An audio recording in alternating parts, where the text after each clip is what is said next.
Olá, boa noite e bem-vindo ao nosso programa. Hoje a nossa conversa vai com uma pessoa que toda a gente conhece, que é o Sr. Manuel Fernando Neto, e vamos falar hoje sobre como é que o Centro da Assistência foi criado e foi fundado. E então, bem-vindo, Sr. Neto. Muito obrigado, Helena, muito obrigado. E parabéns por ter chegado a essa data relativamente significativa de 50 anos de existência de qualquer organização, Sim. mas principalmente uma organização do género, que não é fácil. Não é fácil dar-lhe-se vida e continuar por 50 anos. E graças à Helena e à grande equipa que tenho consigo, consegui chegar a este ponto. Parabéns. Obrigada, e ao mesmo tempo, eu digo sempre, continuei o trabalho e foi a sua visão, não é? E então vamos falar um pouco como é que o Centro da Assistência ao Migrante foi criado e foi fundado, isso é que foi em 1971. Sim, aproximadamente nessa altura. Aliás, como toda a gente sabe, na década dos 60, as leis da imigração foram modificadas. Foram alargadas principalmente para os países da Europa do Sul. E as cotas foram modificadas, foram liberalizadas, e as pessoas começaram a vir de toda a Europa do Sul, no nosso caso em particular de Portugal, incluindo os Açores e Madeira. Sim. Depois começamos a aparecer aí. Eu, por exemplo, vim num grupo ainda um pouco antes de 1965, que foi do grupo do Vulcão dos Capelinhos, como toda a gente sabe, ou a maior parte das pessoas sabe.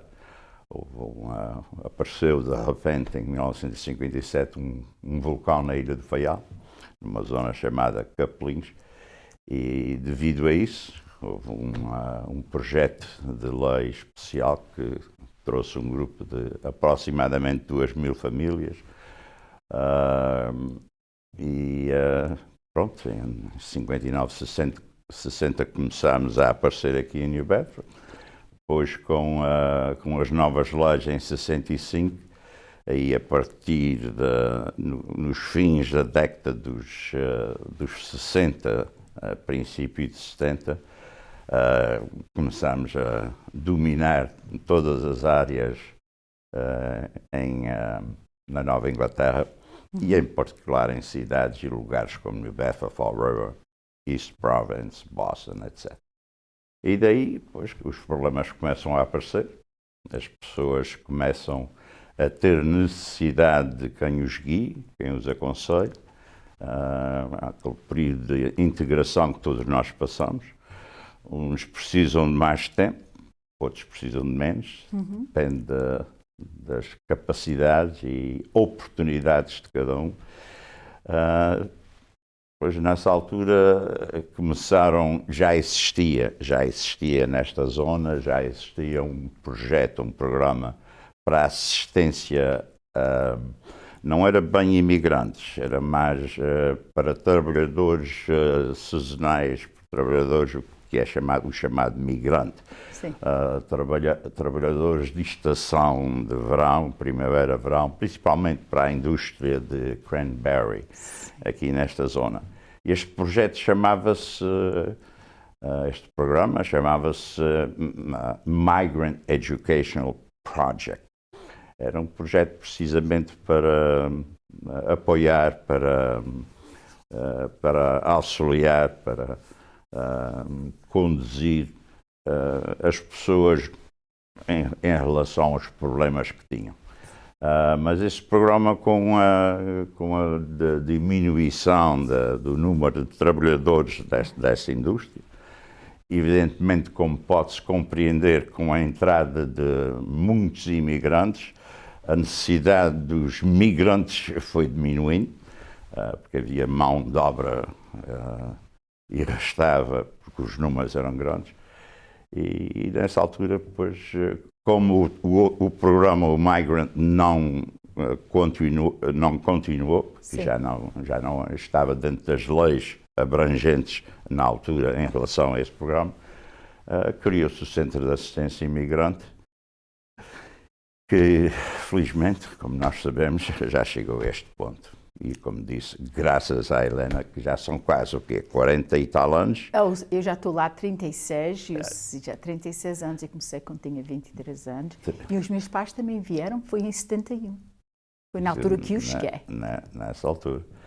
Mas a Helena principiou com o centro como secretária. Exatamente. Como assistente de social e depois disso tudo, exato. E em 1980 e tal, 83, passou a ser a diretora, a chefe executiva do programa. E graças à sua capacidade, boa vontade e valor de leadership, como se diz, de liderança, consegui trazer o navio a bom porto. Exatamente, mas eu sei que também não foi fácil naquela altura, não é? Começar o centro, não é? Eu vou fundar o centro e sei que naquela altura era o City Council, não era o presidente do City Council. Eu nessa altura não era ainda, não. Eu no princípio do meu envolvimento ainda não estava bem. Tudo isso levou-me à política. Sim. Mas o envolvimento com o Migrant e mesmo com o centro foi um pouquinho antes disso. Mas com boa vontade de muita gente. Nós estamos aqui a falar de uma pessoa, mas o centro não é uma pessoa, não. De maneira nenhuma. Não há ninguém que sozinho possa fazer um projeto deste ou de outra envergadura. Foi muita gente de boa vontade. E é engraçado que estamos a falar em muita gente e boa vontade, é que normalmente nestas coisas, nestes movimentos comunitários, não são necessariamente sempre as pessoas com mais capacidades e mais habilidades e mais educação, normalmente são as pessoas com mais e melhor vontade. Não quer dizer que as pessoas que participaram não estavam preparadas, não eram educadas de maneira nenhuma, mas normalmente são as pessoas que mais querem dar um pouco daquilo que podem e sabem.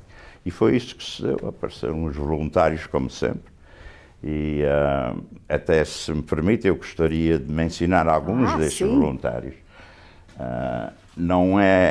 Isto é sempre arriscado porque quando se falam em nomes, corre sempre o risco de deixar alguns nomes fora. Mas se falhar algum nome aqui, a Helena vai-me dar uma ajudazinha. Sim. Porque na altura as pessoas que realmente tiveram parte desse movimento e que até certo ponto foram as pessoas que têm que ser reconhecidas pela participação e a direção que deram a essa causa. Tem aqui nomes como António Alberto Costa, Paulo Andrade, Abel Fidalgo, Angelina Coelho, que é um elemento extraordinariamente importante, principalmente em termos de escritura, contatos com Washington, etc. David Medeiros, um pouquinho mais tarde, fazendo parte desta mesma vaga, João Temásia e Maria Temásia, também envolvida já na política, como secretária do congressista Gary Stubbs. Manuel Adelino Ferreira, que era funcionário do Migrant Education Project e mais tarde já ligado ao Portuguese Times, participou também como voluntária nesta causa. Conceição Ferreira e mais tarde alguns elementos que já fizeram parte da Secretaria do Centro, elementos já empregados do Centro, como Eldo Braga, Bias Paulo, lembro-me ainda de Domingos Paiva, que também fez... Foi quando eu comecei. Exatamente. John Andrews, E assim, de repente, não me recordo assim de outros nomes, mas ele é O Sr. Manuel Silveira. Manuel Silveira, exato. Mais tarde foi Agnes Braz. Agnes Braz também esteve envolvida. Assim, aliás, a Agnes já estava envolvida no On Board. Sim. Já fazia parte de um outro programa federal e como por acaso conhecia a senhora muitíssimo bem. Aliás, o sobrinho era o meio da cidade. E, mas também participou. E outros nomes que assim de repente falham, e é por isso que eu disse no princípio, é sempre arriscado mencionar nomes, porque corre-se o risco de falhar alguém. Exatamente. Mas, e através dos anos, obviamente, foram dezenas de voluntários, isto eu estou-me a referir ao número de pessoas no princípio. Exatamente, exatamente. Estamos a falar agora num período de 50 anos, em que muita gente participou e ainda na certeza conheceu-os quase todos. Exato. Mas é assim mesmo, é o esforço coletivo de toda esta gente que contribui para que uma causa como esta, uma estrutura social extremamente importante, consiga chegar a este ponto. Exatamente, temos a ver, é por isso que é tanto importante, e digo sempre, saber a história. Porque isto não é uma coisa que é feita um dia para o outro, é uma coisa que é uma visão que têm naquela altura. Nós tínhamos uma grande comunidade que estava a emigrar, que precisava dessa direção, não é? Para ajudá-los. O Centro de Assistência ao Migrante, continuamos com o quadro diretivo, que é tudo voluntários, não é? Todos os anos e de 3 em 3 anos nós temos novos membros do quadro diretivo. Eu sei que temos o Sr. António Oliveira, que já esteve no quadro diretivo há muitos anos também, e isso é importante, que nós continuamos a ter estes membros da nossa comunidade, tanto da nossa comunidade portuguesa, não é? Que ainda continuamos a ter uma grande percentagem, mas também dos outros grupos étnicos, e que é tanto importante que o quadro diretivo, ter um quadro diretivo. Mas naquela altura, Sr. Neto, quem era o mayor da cidade naquela altura? Bem, na altura em que o centro principiou, era George Rogers. George Rogers, que era o tio da senhora Agnes. Sim. O George Rogers foi mayor da cidade um termo, 2 anos. E mais tarde foi senador e city councilor também. Sim. Já não está connosco, infelizmente, já partiu. E foi ele que na altura, lembro-me bem, que nos cedeu a sala de reuniões da Câmara Municipal, e foi aí que reunimos pela primeira vez. Recordo-me de ter ajudado a compilar uma lista de pessoas que considerámos na altura ser as pessoas mais válidas na comunidade.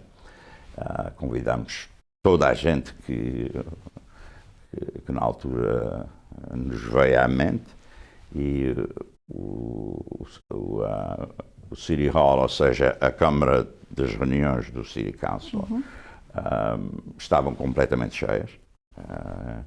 Eu não posso precisar em termos de números, mas deveriam estar lá aproximadamente 200 pessoas, mais ou menos, tudo gente qualificada, gente com capacidade de se envolver em qualquer organização e, sobretudo, gente com boa vontade. Ninguém sabia o que se passava, com exceção da meia dúzia de aqueles que estavam envolvidos no princípio. Ninguém sabia exatamente o que se passava, e depois foi-lhes informado, foi-lhes dito em grupo o que tencionávamos fazer, da necessidade que havia em se criar qualquer coisa do género.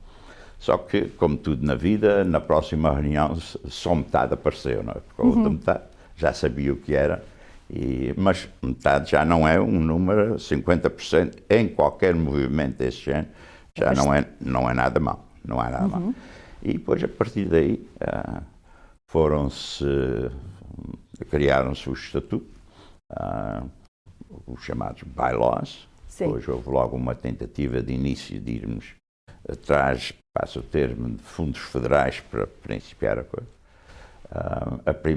Lembro-me que a primeira A primeira reunião foi num edifício que hoje é o Clube União Faialense, no sul de New Bedford, que na altura era propriedade de um senhor italiano que tinha uma fábrica de fazer roupa de homens ali naquela zona.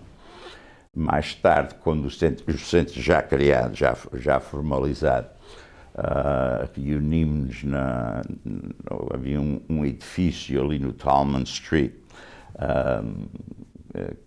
que arrendámos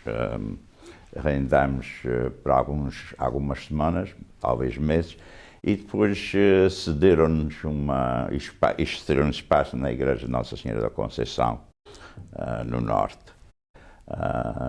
E a partir daí, pois, vieram outras localidades, até